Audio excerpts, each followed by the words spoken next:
बावजूद इसके कि MQM भी एतराज़ उठा रही थी, पाकिस्तान पीपल्स पार्टी भी एतराज़ उठा रही थी।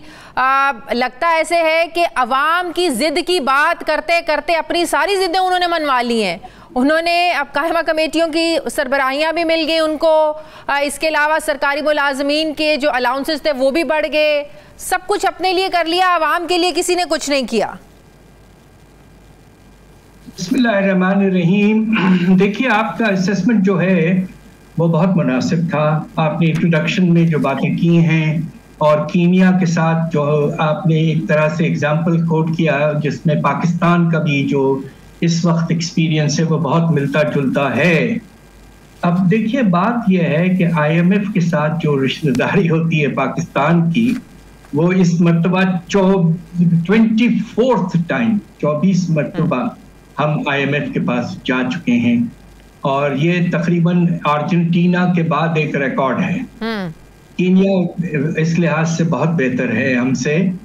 और बात यह है कि देखिए, जो हुआ है इस बजट में, जिस तरह के आपने समरी दिया है कि जो नए टैक्सेस का रुझान जो था वो तकरीबन उससे एक्सपेक्टेशन ये है कि 2200 अरब के एडिशनल रेवेन्यू हासिल की जाएगी। ऐसा तारीख में कभी नहीं हुआ। यह तकरीबन 1.7% है हमारी GDP का, और इसमें आधा से ज़्यादा हिस्सा जो है वो आपके इनडायरेक्ट टैक्सेस का है, जिसमें आपने सेल्स टैक्स फैलाया है, आपने ऐसे आम चीज़ों पर लगाया है, आपको तो पता है, दवाइयों पे लगाया, फिर दूध पे लगाया, फिर आपने इलेक्ट्रिक गाड़ियों पे लगाया, फिर इस तरह आपने बेशुमार चीज़ों पर लगाया है।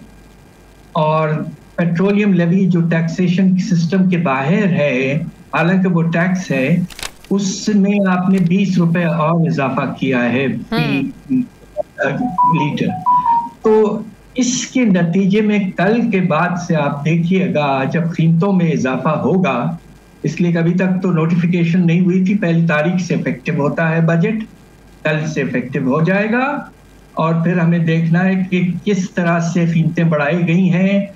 आपके बिजली के निर्खों को भी बढ़ाना है, आपके गैस को बढ़ाना है, आपके पेट्रोल को बढ़ाना है, आपके सेल्स टैक्स के निज़ाम में तब्दीलियां जो हैं वो इम्प्लीमेंट करने हैं। तो देखिए कल कितने चीज़ों में इजाफा होता है और फिर आने वाले दिनों में क्या होता है। डॉक्टर साहब, मुझे तो लगता है कि IMF को सिर्फ उसका नाम इस्तेमाल करके बदनाम किया जाता है कि IMF के कहने पर सारा कुछ होता है। IMF बिल्कुल ये ज़रूर कहता है कि रिफॉर्म्स करें, बिल्कुल होनी चाहिए। IMF ये ज़रूर कहता है कि टैक्सेस लगाएं, सब पे लगाएं। IMF ये नहीं कहता कि आप सरकारी लोगों को इस्तिस्ना दें, प्राइवेट जो मुलाजमीन हैं उन पर टैक्स ज़्यादा लगा दें, उनका टैक्स बढ़ा दें, और जो टैक्स बढ़ाएं आप सरकारी मुलाजमीन की तनख्वाहें बढ़ाकर उधर पूरा कर दें। IMF ये भी नहीं कहता कि जो सरकारी अफसरान हैं या सरकारी मुलाजमीन हैं उनकी जो प्रॉपर्टी सेल और फ़रोख्त है उस पर टैक्स से इस्तिस्ना दे दें। IMF को तो लगता है सिर्फ बदनाम किया हुआ है। IMF का नाम इस्तेमाल करके हम अशराफिया का बजट बनाते हैं और बदनाम IMF को करते हैं। ये देखिए, आपका एक बहुत ही संगीन और इम्पोर्टेंट पॉइंट है। और देखिए, कम से कम मुझे इतना याद है कि मैंने कम से कम 4 मरतबा पाकिस्तान के लिए IMF के साथ नेगोशिएशंस किए, मुख्तलिफ प्रोग्राम्स। हालांकि मैं हुकूमत में नहीं था, मगर पीपल्स पार्टी ने मुझसे कहा था, मैं प्रोफेसर हूँ, कि आप नेगोशिएट करें। बात यह है कि IMF की कोशिश ये होती है आम तौर पे कि वो जिस हुकूमत से वो नेगोशिएट कर रहे हैं एक नए प्रोग्राम के लिए, उनकी पहली अहम कोशिश होती है कि टारगेट्स पे एग्रीमेंट हो, परफॉर्मेंस क्राइटेरिया पे एग्रीमेंट हो, और ये ना हो कि आप एक छोटे छोटे आइटम पर आप ये कहें कि जी इस पे टैक्स जो है 10 से 18 कर दो या 5 से 10 कर दो। इस तरह की बात आमतौर पे नहीं होती। और इस लिहाज से हुआ ये है कि इस मर्तबा FBR को तो काफी हद तक खुली छुट्टी मिली है, और उन्हें चूंकि टारगेट 40% इजाफे का था रेवेन्यूज में, टैक्स रेवेन्यूज में, तो उन्होंने हर चीज पर टैक्स लगा दिया है तकरीबन। और डिस्क्रिमिनेशन नहीं हुई है। IMF यकीनन ओवरऑल टारगेट पे अग्रीमेंट करेगा और फिर यकीनन ये भी देखेगा कि फीजिबिलिटी क्या है उस टारगेट को हासिल करने की। तो अब देखिए होगा ये कि ये 40% इजाफा जो है ये विद ऑल ड्यू रिस्पेक्ट हवाओं में है, और इसके नतीजे में आप देखिए खुदा न खास्ता कि हर तीसरे महीने कहीं ऐसा ना हो कि मिनी बजट पेश करना पड़े पाकिस्तान को आने वाले फाइनेंशियल ईयर में। तो ऐसे हालात में अरकान पार्लियामेंट की मरात में इजाफा होना चाहिए था। उनका सफरी अलाउंस 10 रुपए किलोमीटर से बढ़ाकर 25 रुपए किलोमीटर करना, और जो उनकी एयर टिकट्स हैं वो 1 साल में इस्तेमाल नहीं होती, अगले साल में इस्तेमाल होंगी, उनकी भी तादाद बढ़ा दी गई है। तो बजाय इसके कि अखराजात आप कम करें, आप तो अखराजात बढ़ा रहे हैं आम आदमी पर टैक्स लगा के। बिल्कुल बिल्कुल, आपने बिल्कुल मुनासिब बात की है। और 22 से 25% तनख्वाहों में इजाफा और 15% पेंशन में इजाफा, इस तरह के इजाफे इस वक्त प्राइवेट सेक्टर बिल्कुल नहीं दे सकता, इसलिए कि प्रॉफिटेबिलिटी वगैरह बिल्कुल डाउन जा चुकी है। तो इस तरह के इजाफों की वजह से अब आप ये देखिए कि सिर्फ तनख्वाहों की वजह से चारों प्रोविंशियल गवर्नमेंट्स और फेडरल गवर्नमेंट में जो बोझ एक्स्ट्रा आएगा बजट पर वो तकरीबन 600 से 800 अरब, हैरत अंगेज। आपको तो अब ये है, ये टारगेट अचीवेबल है? देखिए बात यह है कि जो डेफिसिट का टारगेट मुकर्रर किया गया है बड़ा एम्बिश कि 6% से भी कम होगा, और सरप्लस प्रोविंशियल जो है प्राइमरी वो 2% होगा। ये सब हवाओं में है। हमारा एस्टिमेट ये है कि बजट डेफिसिट जो है वो फिर से 8% के लगभग पहुंचेगा। एक छोटा सा एग्जांपल दे दूं कि आप ये देखिए कि हमारे इस साल के फेडरल बजट में ये कहा गया है कि हमारे 4 अच्छे प्रोविंशियल हुकूमतें शराफत से 1200 अरब की कैश सरप्लस जनरेट कर देंगे। माशाल्लाह माशाल्लाह।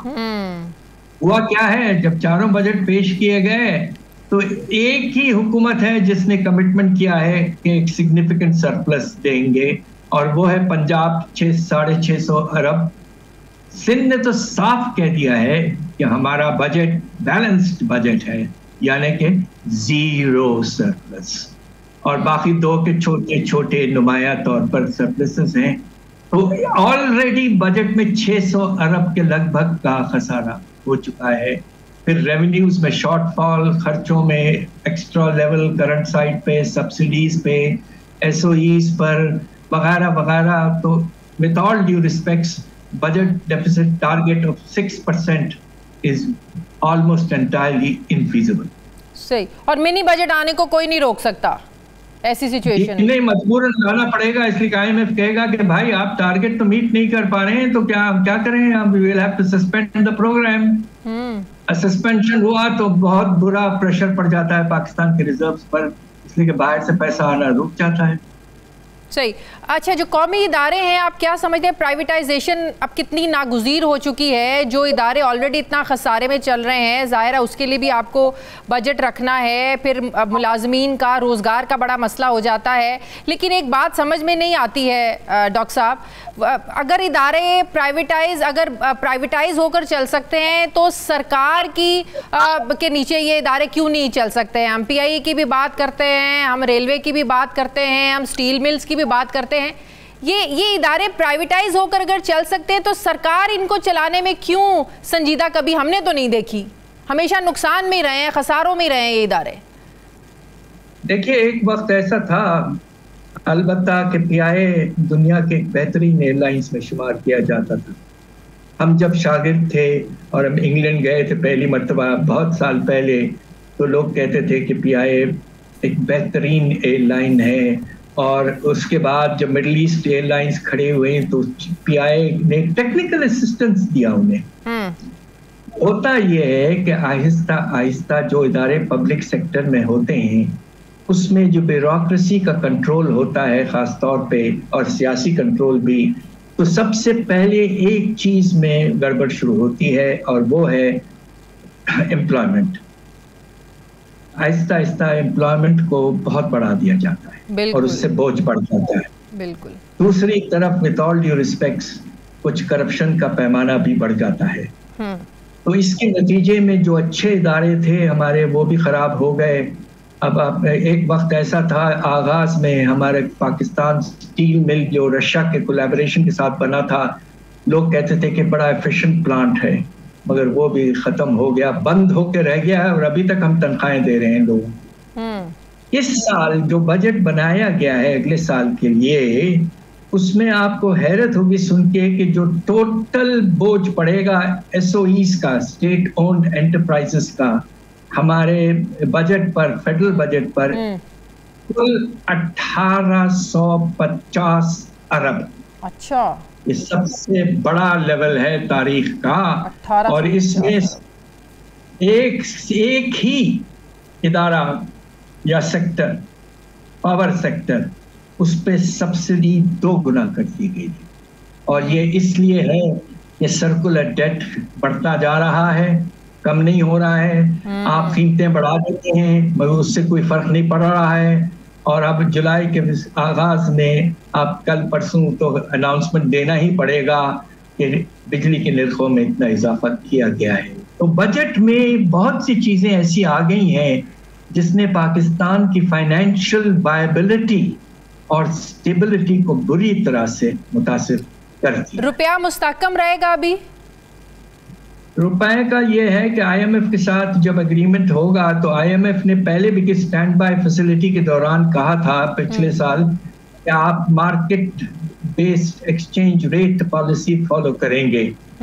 मगर माशाल्लाह जादू की छड़ी चली और पाकिस्तान की करेंसी गिरने के बजाय मुस्तहकम होती रह गई है।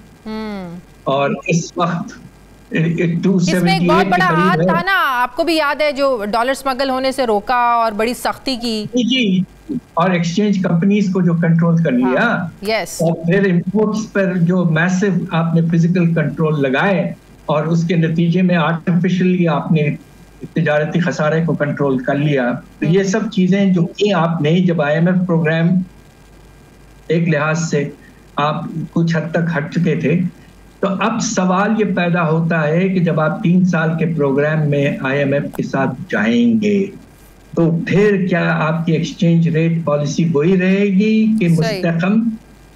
अब मैं इसका जवाब ये भी दे सकता हूं कि आईएमएफ ने जो प्रोजेक्शन ऑलरेडी किया हुआ है वो ये है कि अगले साल जून तक कम से कम रुपए की वैल्यू जो है इस वक्त 280 के करीब से बढ़कर गिर कर यानी कि 330 रुपए फी डॉलर तक पहुंच जाएगी आईएमएफ तक। जी हाँ, और ये पीटीआई भी ये बात कर रही है कि बिजली का यूनिट 100 पर चला जाएगा, डॉलर 350 पर चला जाएगा, which is very alarming situation, very alarming situation.